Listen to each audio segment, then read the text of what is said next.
J'ai pu les mots tellement que je suis bouche bée de ce que j'ai pu voir aussi, de ce que les gens ont pu dire aussi. Il y aurait bel et bien un Security Breach 2. Je m'y attendais pas. Je m'y attendais pas. Donc pour cette vidéo-là, il n'y a rien de spéculation. Enfin, je veux dire, il y a de la spéculation. Enfin, on va raconter tout et n'importe quoi jusqu'à ce qu'on n'en peut plus, tout simplement. J'ai pas traité le sujet, j'ai pas répété tout et n'importe quoi parce que c'est du pur impro. Certes, les cuts sont là pour attraper le coup, mais qu'est-ce que c'est quelque chose? Genre, on voit quelque chose de exceptionnel quand même. Déjà qu'il y a aussi derrière un nouveau jeu multijoueur de Poppy Playtime qui a déjà été annoncé en wishlist, qui serait prévu pour ce mois-ci en final. C'est quoi cette histoire? Qu'on me le dise, hein. C'est quoi ce problème?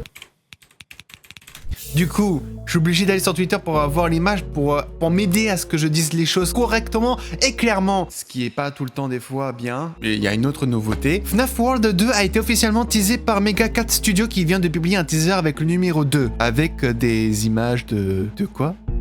FNAF World. Pour ceux qui voient ce que c'est FNAF World, c'était un sorte de mini-jeu, enfin pas mini-jeu mais ça a un gameplay de mini-jeu mais que tout le long du gameplay c'est tout le temps comme ça. Ça fait un peu comme Paper Mario en termes de combat. Je dirais pas que c'est la même chose mais il y a à peu près le même délire quasi dans d'autres jeux. Je crois que c'est du... Non, c'est pas du RPG ça, non. Putain, c'est un autre nom. Dites-moi si je me trompe mais je crois qu'il y a le même délire comme ça mais... Enfin c'est... Il y a tellement de choses à dire. Et il y a aussi un nouveau restaurant, mais cette fois-ci IRL. Il y aura un restaurant IRL de Freddy Fazbear Pizza. Bien sûr, ça sera que en America Dream. Je crois que c'est en Amérique, parce que tout se passe en Amérique. C'est ça le truc. Et je me fais la réflexion si je devrais pas mettre de l'argent de côté pour pouvoir me faire un petit truc comme ça. Là encore, c'est que de la spéculation. Je dis tout ce qui me passe par la tête parce que mon cerveau va tellement vite que ma bouche doit sortir les choses vite. Et c'est comme ça pour tout et n'importe quoi. Donc il y a des chances que je dise n'importe quoi.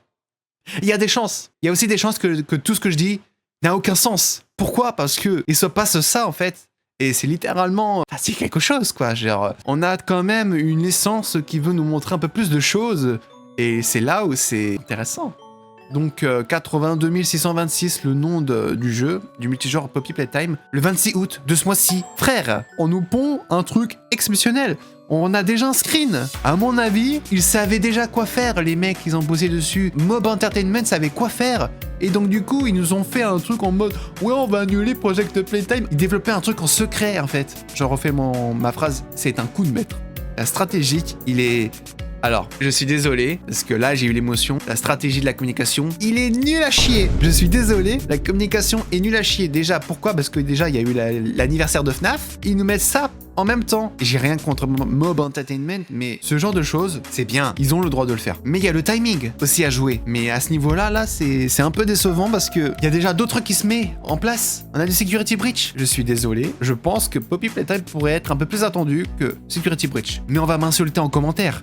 Et ça, je l'entends. Il y a pas de souci. Mais ce que je veux dire, c'est que Security Breach et Poppy Playtime, le nouveau jeu, bien sûr, lequel des deux serait le mieux? Maintenant, quand j'y pense, qui me hype le plus, je pense que ça serait Security Breach 2. Après, moi, je suis un mec qui aime bien tout ce qui est mascotte horror. Mais des fois, je suis pas trop attaché à ce genre de choses-là parce que des fois, j'évite d'être trop déçu. Pourquoi? Parce que le chapitre 5 de Poppy Playtime m'a un peu déçu. Et ça m'a un peu refroidi dans certains angles. La réalité, elle est comme elle est. Ce qui fait que je me dis que, ok, le chapitre 5 a été bien, mais il y a eu des défauts. Et du coup, ces défauts-là m'ont fait un peu mûrir dans le sens où, en fait, avoir une déception te fera sentir moins déçu pour les prochaines fois. Moi, je le vois comme ça. Après, vous qui avez des spéculations, vous qui avez envie de voir tout, je valais même pas les screens et tout, vas-y.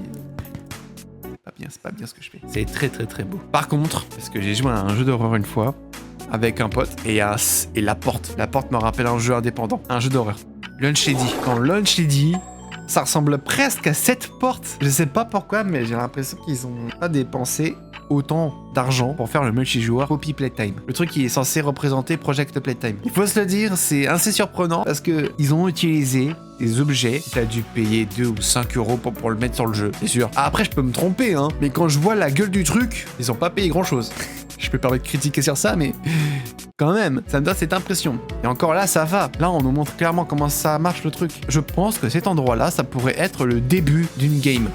Je précise que, en gros, tu commences la partie et t'apparais derrière ces trucs-là. Ça s'ouvre, tu rentres et tu dois faire le mini-jeu parce que ça s'est renfermé derrière toi. Et pour le réouvrir, tu dois refaire le mini-jeu. Je pense que ça pourrait être un délire comme ça. Ou peut-être pas. Je sais pas ce que vous en pensez, mais pour moi, ça m'a l'air comme ça, le truc. Après, tu vois, j'imagine plein de choses et tout.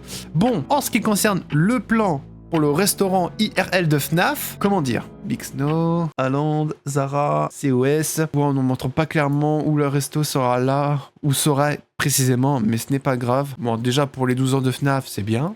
Je pense que pour les 20 ans, ça serait pour quand déjà? 2034? Ça sera en 2034. 2034, waouh, spécial quand même. Bon, après, il y a plein de choses à voir, il y a plein de choses à revoir, à redire. Et je pense qu'il y aura des choses qui seront redites, mais en short, je pense. Parce que là, c'est une vidéo à chaud et à la fois en prenant du recul. Donc, pour tout ce que j'ai dit là actuellement, je suis pas sûr de m'en souvenir après. Ok, il y a 20 h, Poppy Playtime chapitre 5 version originale. L'ancien directeur de Poppy Playtime, Isaac, a abordé le débat concernant sa version originale pour le chapitre 5.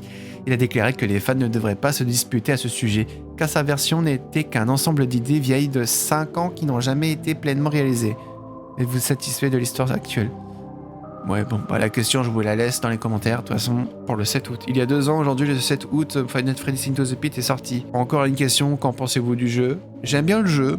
D'ailleurs, je l'ai commandé exprès en physique parce que maintenant, quand je joue à des jeux numériques, je ne peux pas m'empêcher de l'acheter en version physique. Pourquoi? Parce que s'il arrive une douille en numérique, que je me fasse hacker ou que je perds tous mes données, j'aurai le jeu. Alors certes, j'aurais perdu peut-être les données si je les mettais dans le cloud, mais ils sont pas dans le cloud, ils sont directement sur ma console. Merci d'être passé et on s'arrête tout de suite et on se retrouve pour des prochaines vidéos. Ciao tout le monde!